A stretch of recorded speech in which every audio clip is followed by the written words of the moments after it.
1절로 23절 말씀을 가지고 멈추지 못하는 우시아라고 한 제목으로 묵상 나눔하도록 하겠습니다. 첫째로 그가 여호와를 찾을 동안에는 하나님이 형통하게 하셨더라고 했습니다. 먼저 1절로 2절에는 엘랏 재건에 대해서 나옵니다. 아마시아 왕이 죽자 백성들은 우시아를 왕으로 삼았습니다. 우시아는 엘랏을 재건하여 유다에 귀속시켰어요. 두 번째, 3절로 5절에 우시아가 스가랴의 도움으로 여호와를 찾는 동안 형통했다는 것입니다. 우시아는 예루살렘에서 52년 동안 다스렸는데 그의 아버지 아마시아의 행위를 본받아서 주님께서 보시기에 올바른 일을 했습니다. 특히 스가랴가 그를 하나님을 경외하도록 가르쳐주는 동안에 그는 하나님의 뜻을 찾았습니다. 우시아가 주의 뜻을 찾는 동안에는 하나님께서 그가 하는 모든 일을 잘 되게 해 주셨습니다. 세 번째, 6절로 15절에는 형통함의 결과와 그 업적에 대해서 나옵니다. 그가 여호와를 찾는 동안 그의 나라는 형통했습니다. 첫째로 6절에서 7절에는 전쟁에서 승리가 나와요. 우시아는 블레셋 사람들과 싸워서 가드 야분의 아스돗 성벽들을 헐고 성읍들을 건축했습니다. 하나님이 그를 도우셔서 아라비아와 마온 사람들을 쳐서 이겼습니다. 둘째로 8절로 10절에는 경제적인 번영에 대해 나옵니다. 우시아는 암몬에게 조공을 받고 이름이 애굽 변방까지 퍼집니다. 또한 예루살렘 성에 망대를 세워서 견고하게 하고 광야에 망대와 물 웅덩이를 많이 파서 가축을 길렀으며 농사에도 관심을 쏟았습니다. 세 번째 11절로 15절에 군사력 강화에 대해서 나옵니다. 우시아는 언제라도 출정할 수 있는 30만 7,500명의 군대를 갖추었고 방패, 창, 활 등 무기를 준비했습니다. 특히 재주 있는 사람들에게 무기를 고안하게 하여 망대에서 화살과 돌을 쏘는 혁신적인 군사 기술을 도입했습니다. 그의 명성은 사방에 퍼졌고 그는 매우 강한 왕이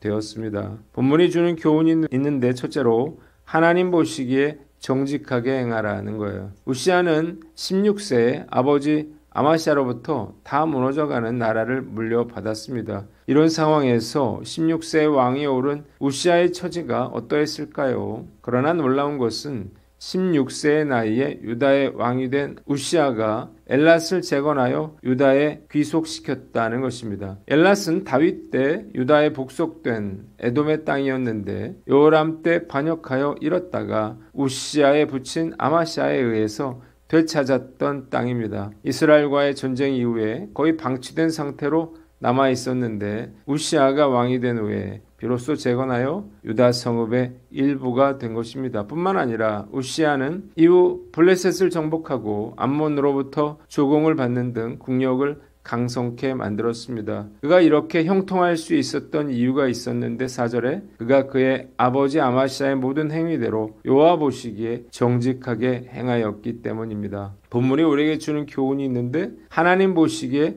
정직하게 행하고 하나님의 뜻을 따르면 상황이 아무리 어렵다 하더라도 형통할 수 있다는 것입니다. 사실 16세의 왕이 국정에 대해서 무엇을 알 수 있을까요? 그러나 그가 하나님 앞에서 정직하게 행하였을 때 강력한 나라의 군주가 됐습니다. 우리도 마찬가지예요. 우리가 하나님 보시기에 정직하게 행하고 날마다 하나님의 뜻에 순종하며 살 수 있다면 어떤 악조건도 이겨낼 수 있을 것입니다. 하나님께서 저와 여러분들에게 형통함을 부어주실 것이기 때문이에요. 이 사실을 우리가 알고 오늘도 하나님 보시기에 정직하게 행하며 하나님의 뜻에 순종하며 살아가는 저와 여러분들 되시기를 바랍니다. 두 번째, 충고와 조언에 귀를 기울여라는 거예요. 그가 형통할 수 있었던 두 번째 이유는 바로 선지자 스가랴 때문이었습니다. 하나님의 묵시를 아는 스가랴가 사는 동안에 그는 하나님을 찾았고 그가 여호와를 찾는 동안에는 하나님께서 그를 형통하게 해 주셨습니다. 사실 스가랴 선지자가 특별한 일을 해준 것은 아닐 거예요. 단지 그가 항상 하나님을 구할 수 있도록 도와준 거죠. 이렇게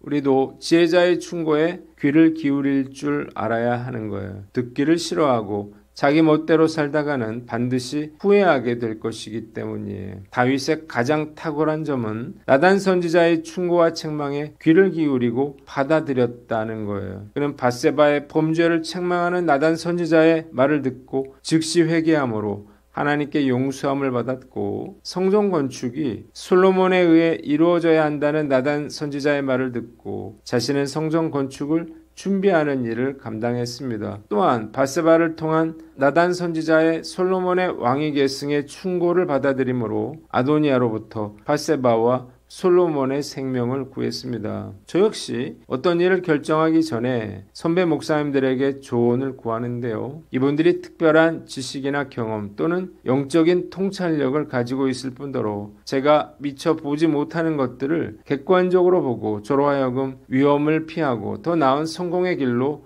안내할 수가 있기 때문이에요. 저에게 좋은 멘토들을 허락해 주신 하나님께 감사드리고 잘 듣고 경청하여 하나님의 뜻을 이루어 나갈 것을 다짐해 봅니다. 두 번째 본문 16절로 23절 말씀인데 16절을 봅니다. 그의 마음이 교만하여 여호와의 성전에 들어가서 분향하려 한지라 그랬습니다. 우시아 왕은 그의 나라가 강성해지고 주변 국가에 두려운 존재가 되자 마음이 교만해졌어요. 그래서 제사장 이외에는 절대로 분향할 수 없다는 사실을 알면서도 스스로 분향하려고 했습니다. 놀란 대제사장 아사랴와 80명의 제사장들이 이를 제지하며 분향하는 일은 아론의 혈통을 이어받은 제사장만이 할 수 있는 일임을 경고하고 물러날 것을 우시아에게 요구했습니다. 그러나 우시아는 이 경고를 무시하고 화를 내면서 향로를 잡고 분향했습니다. 그 순간 나병이 순식간에 그의 온몸을 덮어버렸습니다. 나병 환자가 된 우시아는 죽을 때까지 별궁에 격리된 채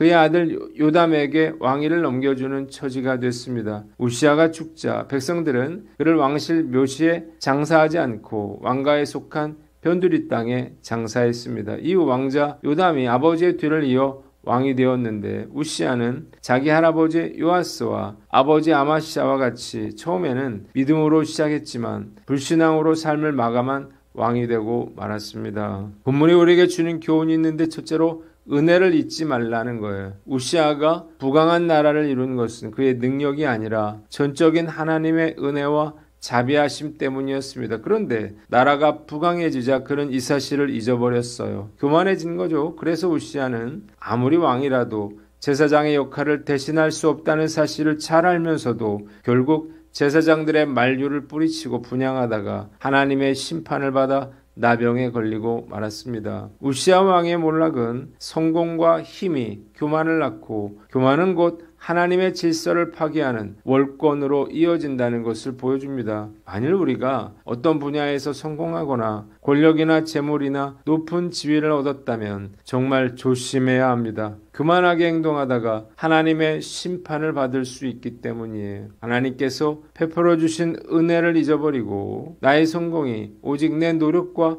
내 능력 때문이라 믿는 순간부터 교만은 시작되는 거예요. 진정한 겸손은 성공을 하나님이 주신 자원으로 인정하고 감사하는 데서 나오는 거예요. 교만은 단순히 우쭐대는 행동이 아니에요. 성공을 내 것으로 돌리고 하나님의 은혜를 배제하는 사고방식의 전환에서 시작되는 것입니다. 매일의 삶과 직장과 학업에서의 어떤 성과가 있었다면 이 모든 것이 하나님이 주신 자원과 기회 때문임을 우리는 잊지 말아야 할 것입니다. 말씀 앞에서 나는 어떤가 스스로를 돌아봐요.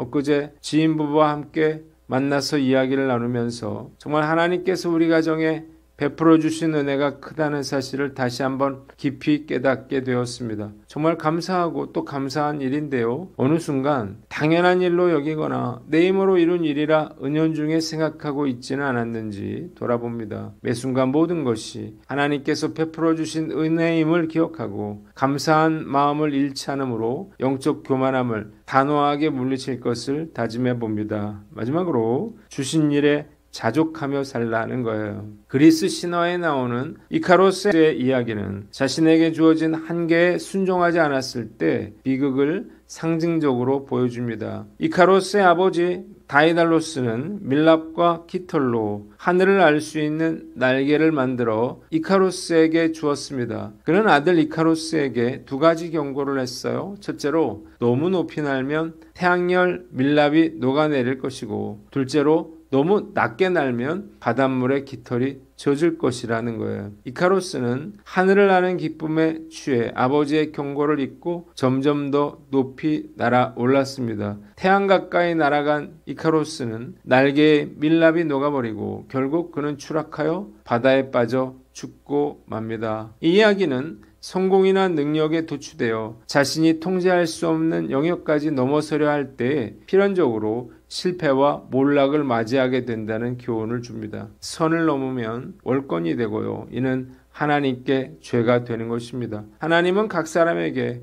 건강과 수명, 능력, 재물의 한계를 주셨어요. 결코 우리는 다른 사람을 부러워할 필요가 없습니다. 그저 나에게 주어진 삶을 잘 살아가면 되는 거예요. 해야 할 것과 하지 말아야 할 것을 잘 분별하고 하나님께서 우리에게 맡겨주신 일에 자족하고 감사하며 살아야 하는 것입니다. 하나님의 사람은 하나님이 허락하신 한계에 순종할 줄 알아야 하는 거예요. 지금 저는 우시아처럼 강대해져서 교만에 빠질 일은 없지만 때로 하나님께서 저에게 맡겨주신 일들에 대해서 아쉬움을 느낄 때가 있습니다. 저의 삶이 가끔 초라하게 느껴져서 원망의 마음이 생겨나는 거예요. 하나님께서 허락하지 않은 것에 대해 불평하거나 원망해서는 안 될 것입니다. 욕심을 부리다가는 큰 해를 입을 수 있어요. 우리에게 주어진 상황이야말로 우리에게 가장 좋은 것임을 믿고 맡겨주신 일에 최선을 다하는 저와 여러분들 되시기를 주님의 이름으로 축원합니다. 기도하겠습니다.